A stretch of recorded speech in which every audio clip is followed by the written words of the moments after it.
The Dr. Taz Show, the podcast. Dr. Taz, Superwoman Wellness. Here's Dr. Taz. Welcome back, everyone. Welcome back to this episode of Superwoman Wellness, where you know I'm determined to bring you back to your superpowered self. Joining me today is Meena Chan. She's the author of Motto, brand new book, just released. She was born and raised in India and now lives in sunny Phoenix, Arizona. Big change there with her husband and her two children. Her passions include yoga, meditation, massages, and coffee. She graduated with a master's in communication and thrived for 13 years in a successful marketing career as a freelance writer for a leading publication. She's known for her humorous speeches and her witty one-liners, which are brought to life in her presentations, her articles, and now in her book. Welcome to the show, Meena. It's a pleasure to be here. Well, I'm honored to have you, and you have a book that is out called The Motto Effect. What is the Motto Effect? Tell us what this is about. Yeah, the Motto Effect is a newly released book on Hashimoto's thyroiditis, which is an autoimmune disorder. So my story actually started with me being diagnosed with Hashimoto's after the birth of my kids. So which entirely rocked my foundation of life. And the illness progressed so rapidly that I was left with a whole lot of, debilitating symptoms. And I was so frantic to, frantically trying to recover. I was a new parent. I had a full-time job. I was also managing my family. And on top of that, having the energy to kind of recover and go through all these symptoms was just not easy. So I was like extremely brain fogged. I just couldn't even read through the internet or any of these gigantic medical books. Mm-hmm. So I was like deeply frustrated with the whole process, and I was just, longing for that real quick recovery to happen. I'm sure. How long ago was this? How long ago were you diagnosed and were on that journey? Yeah, this was 6 years ago. 6 years ago. And your children, how old are your children now? This started right after my son was born, and right now he is 7. 7. Wow. Yeah, such a story for so many women, right? Like childbirth, perimenopause, menopause, any of these big hormone shifts, adolescence, all of it can trigger Hashimoto's. And I feel like it flies under the radar. How long did it take for you to actually get a diagnosis and for people to figure out that that's what was happening with you? Oh, perfect. Yeah, I was doing like everything in my favor. So I was being diligent. I went from one doctor to another. And the typical route of the Western world, going to your general physician and then an endocrinologist and all that. So I was kind of trying to treat the Western illness with the Western methodologies. And then I kind of quickly realized that I'm trying to, kind of get this optimal health. But unfortunately, the ladder was leaning against the wrong wall. Mm-hmm. So I had to really shift my perspectives there and look at this illness at a more holistic level. So that's when things started to shift. Wow. And so much the same story that so many of us, even I personally have been through, got sick, had to find answers, went through the doctor to doctor thing, wasn't getting anywhere, even though I am a doctor, and finally had to study, Chinese medicine, Ayurveda, holistic medicine to fix myself, which inspired the practices and everything else since. So how does the Motto Effect correlate to Hashimoto's? What's the connection there? Yeah, so motto generally means belief or ideals, right? So any journey to wellness, I believe, just starts first with a single step of believing that you can overcome. Wow. You can overcome Hashimoto by developing your life-transforming mottos. And Hashimoto to a motto, you're just short of one letter T. And for me, the T stands for transformation. I love that. I didn't even stare at this word forever. I didn't even think of that. So you're really bringing like a energetic spiritual part to this story, not just a chemistry story, which, I love. What what is that people are missing when they're diagnosed with something like Hashimoto's? What is the transformation that needs to happen or needs to begin? Yeah, so the first thing for me, I think personally, I went to, so right after the endocrinologist, I was at a stage where I had to literally kind of pause and really kind of take a look at my body and mind. And I knew that I was not in the right place. So I kind of started my search, went into integrative, holistic medicine, found a naturopath. And believe it or not, I took so much more time researching for a naturopath, much more than I did for my own life partner. Oh my gosh, that's not good. Not good at all. So, yeah. I know. So because I wanted the best, and this was the only last shot, right? And how I looked at it is, I had nothing to lose. I was already at the end of the road. Yeah. So if this did not work, then I would be where I was. But then if it did work, then I could really recover. So that was the real hope that kept me going. So that was the real transformation that, I got to meet this person. And then I started understanding the whole process of how the mind and body and soul, everything is kind of connected. And your thoughts are like, kind of play a big role in the way how you recover and heal. Yeah, so that's the beginning of this journey. That's amazing. So, for people out there listening, for all the women out there who might be suffering from Hashimoto's and dealing with this, like that we have heard, but it seems so intangible. I almost see my patients' eyes kind of glaze over when I start using some of this language. But how do we break this down for them so they understand what those connections are, the connections between the holistic part of your self-care, the mental part, the physical part, the spiritual part, or your soul part? How can women bring those pieces together? Talk to us a little bit about what you did, and maybe we can apply it to people out there listening today.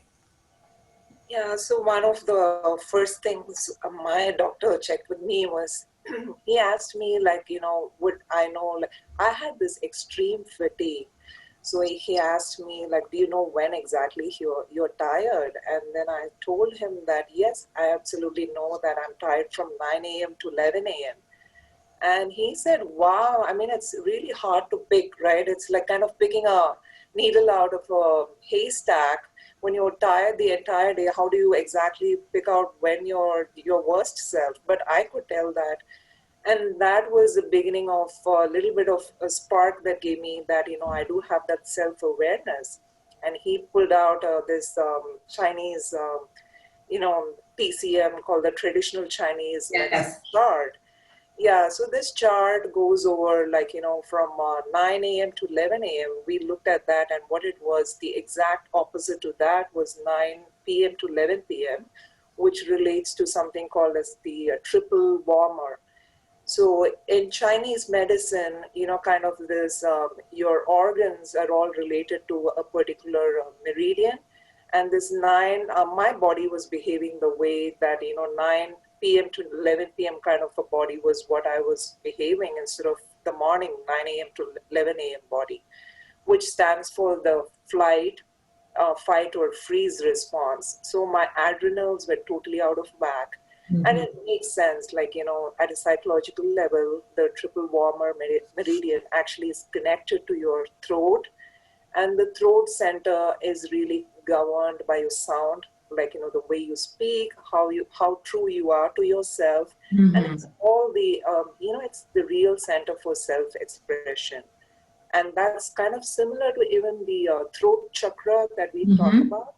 Right. It's called the Vishuddha, where it's, you kind of express your life in a very authentic way. And when you don't express yourself, you're going to have the sore throat, and you're going to struggle a lot with expressing your inner self. So the more you try to kind of suppress these feelings, you're going to feel that lump in your throat and that choking thing, which perfectly kind of goes with my life, because I was a super mom running from I was in a top-notch career, marketing career, and working vigorously and trying to be a super mom, cooking up all these baby foods from scratch, and I wanted everything perfect. Yep. It was a disaster, right? Right. Right.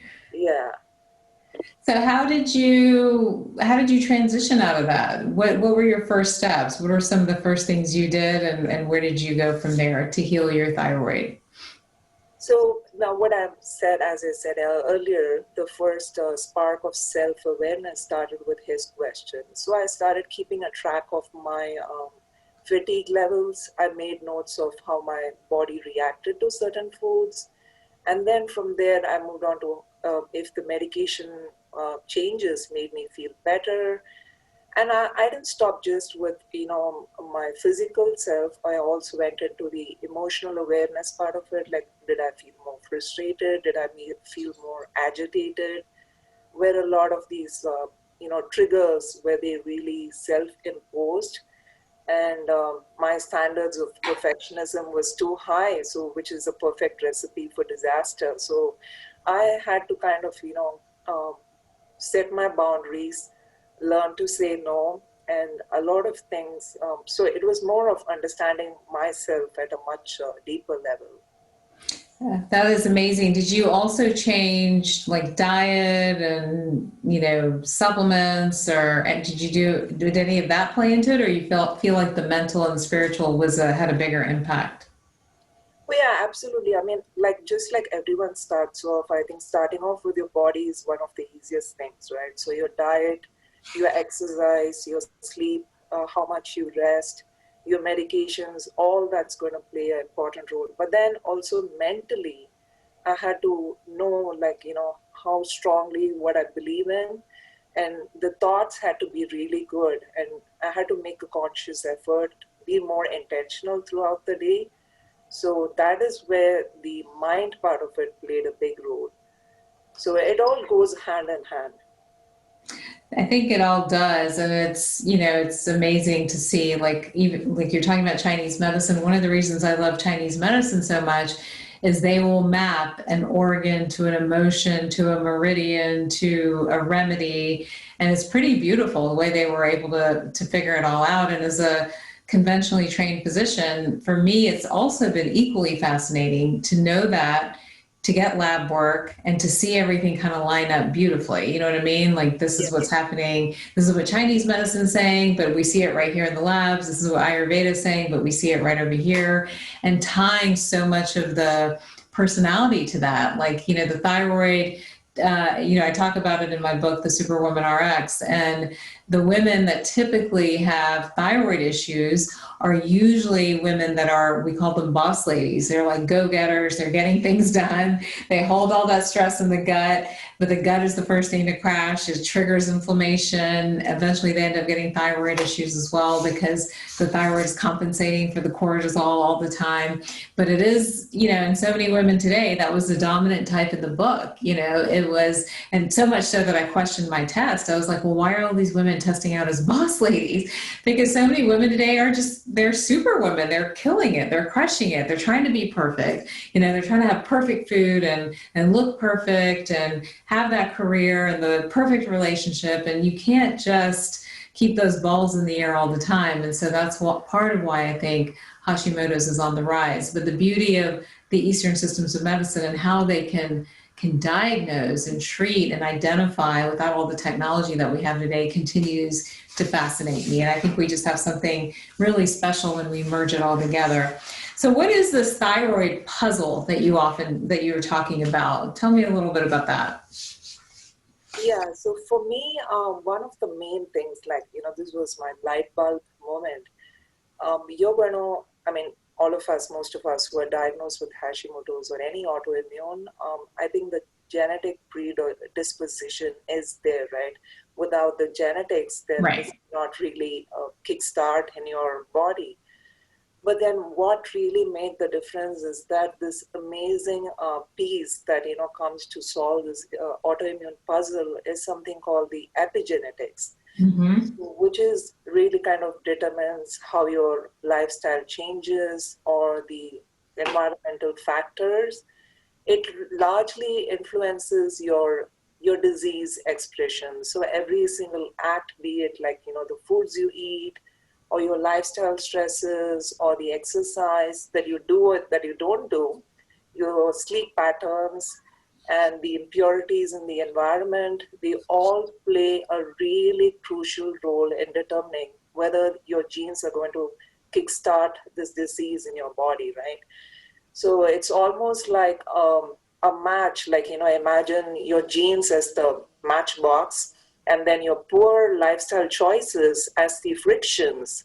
So these are going to create those prime conditions to ignite the fire. So this was when I was like, oh wow, oh my God, okay, I have really the lifestyle choices that can really influence my disease, and it can really bring it into remission. So while the genetics cannot be altered, we do have a lot of control, influence over all these influencers. And those are the top 10 influencers which I have actually identified in the book, and how they can adopt these on a day-to-day basis that's going to really bring their disease into remission, or even like, they're going to heal and recover completely. So that's, I'm so glad you brought that up, because I hear all the time from patients, well, I have the gene for this, I have the gene for that. And it's almost like a life sentence is sort of the way they treat that.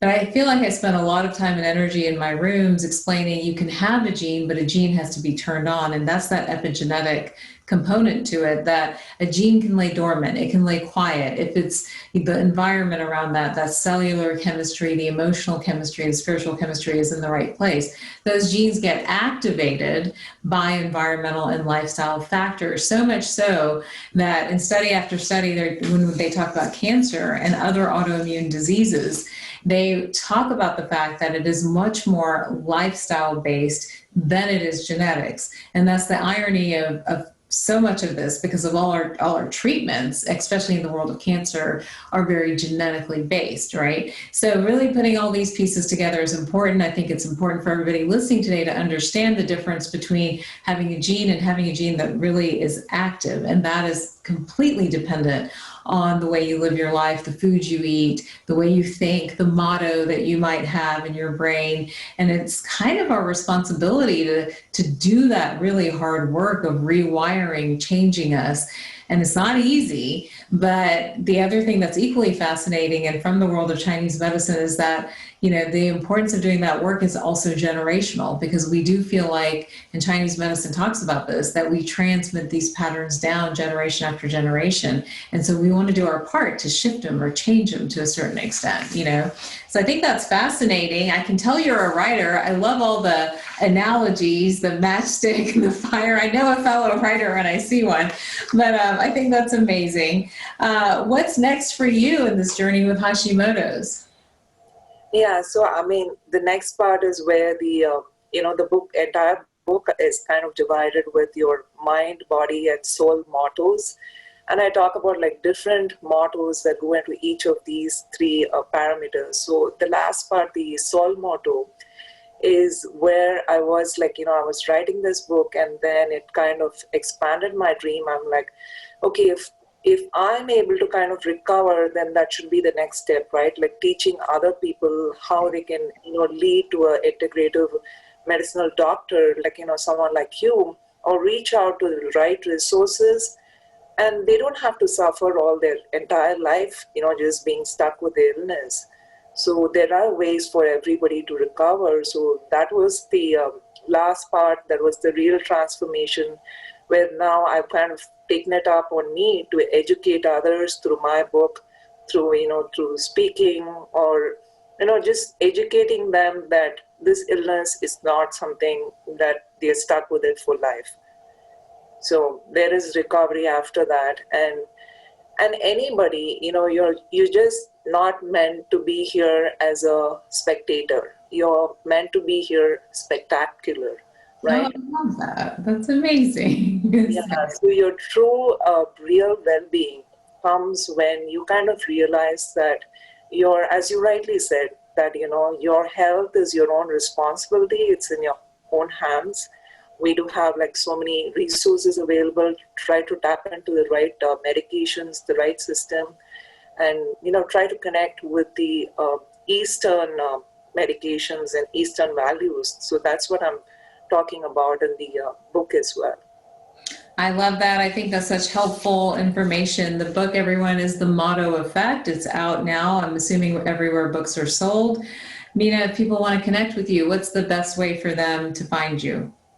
Yeah, so you can reach out to me through my website, which is meenachan.com. And also, I've got my Facebook, my Instagram.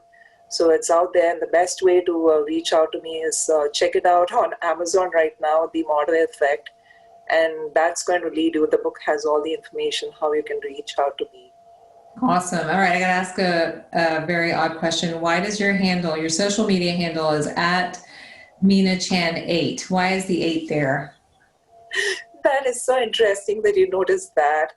So 8 for me is my the birth date, but also 8 for me, 8 means a complete circle, right?